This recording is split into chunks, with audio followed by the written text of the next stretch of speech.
Welcome back to the Coaching from My Wheelchair podcast. I'm your host, Coach Jay, and today we're going to be talking about a topic that might make you raise an eyebrow: distractions. Specifically, we're talking about distracting yourself from the problem. Distraction often gets a bad rap. It's usually seen as avoidance, procrastination, or even denial. But here's the twist: when used correctly, distractions can be a powerful tool for navigating life's challenges. Whether you realize it or not, sometimes stepping away from a problem and giving your mind a break is exactly what you need to move forward with clarity and new energy. In this episode, we'll explore the role that healthy distractions can play in our personal and professional lives. We'll discuss how they foster creativity, help us discover unexpected solutions, and even improve our mood. I'll also share personal stories and real-life coaching examples to show you how distractions can be a positive force in your life if you use them mindfully. And of course, I'll offer some practical tips for balancing distraction with action. So, if you've ever felt guilty about checking out for a bit or putting a problem on pause, this episode is for you. Let's dive in. Let's start with a question. What do you distract yourself from? Be honest. What's your go-to distraction when things get overwhelming? Is it scrolling through social media? Binge watching a new series? Obsessing over the past? Or worrying about the future? Maybe you make elaborate plans you know you'll never follow through on, just to avoid sitting with your current challenges. You're not alone in this. We all distract ourselves in one way or another. I've had clients tell me they distract themselves with everything from endless to-do lists to online shopping. And hey, I'll admit, I get distracted too. Personally, I find I get most distracted when I don't have a clear answer to something. If a solution feels just out of reach, my mind wants to wander off, and suddenly, I'm cleaning the kitchen instead of working on the problem in front of me. But here's the thing: not all distractions are bad. In fact, distractions can serve a positive purpose if used intentionally.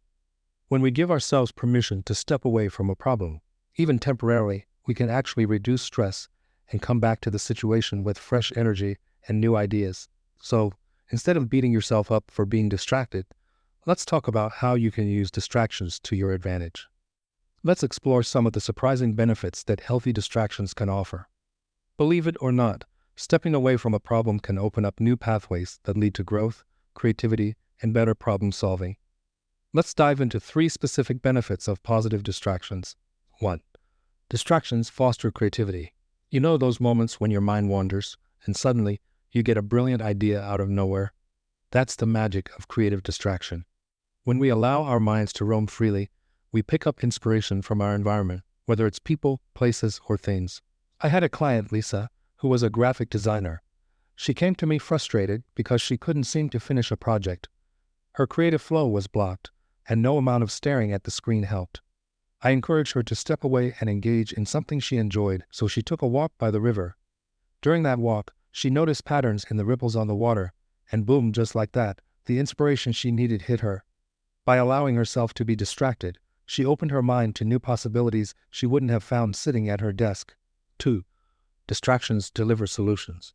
Have you ever had an aha moment while doing something completely unrelated to the problem at hand? That's because even when you're distracted, your brain is still working in the background. It's processing, connecting ideas, and searching for solutions without you even realizing it. One of my clients, Tom, struggled to find the right approach for a presentation at work. After hours of brainstorming with no luck, he gave up and decided to bake cookies with his kids. While measuring flour and cracking eggs, the solution suddenly clicked in his mind. He realized how he could simplify his message and make it more engaging.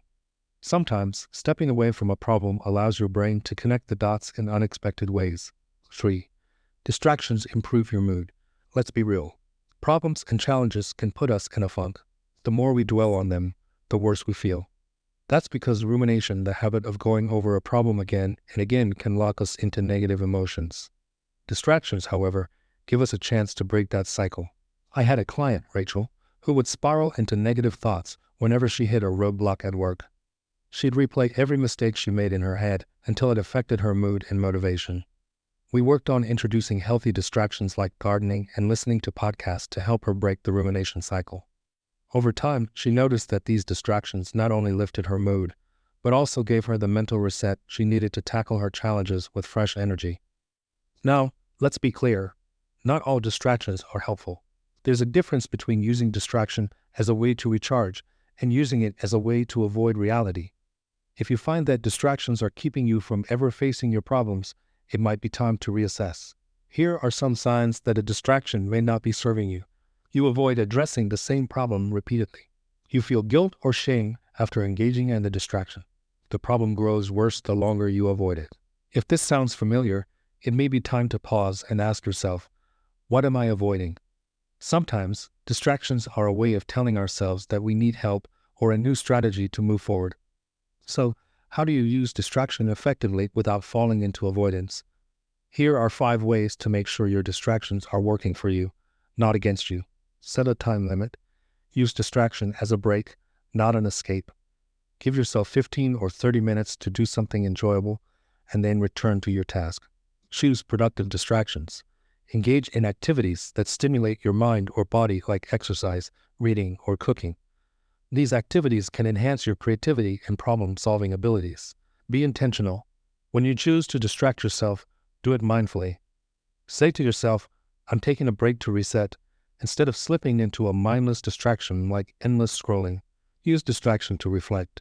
Sometimes, distraction gives us the mental space we need to reflect on what's really bothering us. Pay attention to where your mind goes when you're distracted. It might reveal insights you hadn't considered. Know when to ask for help. If distractions aren't enough to ease your mind, it's okay to seek help, whether that's talking to a friend, a coach, or a therapist. Sometimes, the best solution is to face the problem head-on with support. Using distraction effectively is a skill, and like any skill, it takes practice. But once you learn how to balance distraction with action, you'll find that life feels a little easier to navigate. You'll have the tools to reset your mind, boost your creativity, and improve your mood whenever challenges arise. Here are some final tips to help you make healthy distractions a permanent part of your life. Experiment with different distractions to see what works best for you. Keep a journal to track how you feel after using distraction intentionally. Celebrate your progress. Even small wins deserve recognition. Remember, the goal isn't to avoid life's challenges, but to face them with clarity, creativity, and resilience. Here are my final thoughts. Distractions aren't the enemy. They're a tool. When used mindfully, they can foster creativity, uncover solutions, and improve your well-being. The key is learning how to use them wisely and knowing when it's time to return to the task at hand. It's okay to step away for a while. Just don't forget to come back. And that's a wrap for today, folks. Thank you for joining me on this episode of Coaching from My Wheelchair podcast. If you found today's conversation helpful, please subscribe, share it with someone who needs it, and leave a review. And if you have more questions or want to dive deeper, connect with me on social media or visit my website at therightcoachingservices.com. You can also buy a copy of Coach Jay's book, Coaching from My Wheelchair: Tips, Tidbits, Tools, and Strategies for Improving Your Personal and Professional Self-Development, available on Amazon and Barnes & Noble. You can also connect with him on social media, on Instagram at TWCCSLLC, and you can also find him on Facebook, LinkedIn, YouTube, and through his website at therightcoachingservices.com/podcasts. Thanks for tuning in, and remember to stay educated, stay informed, and learn something new. Until next time, this is Coach Jay.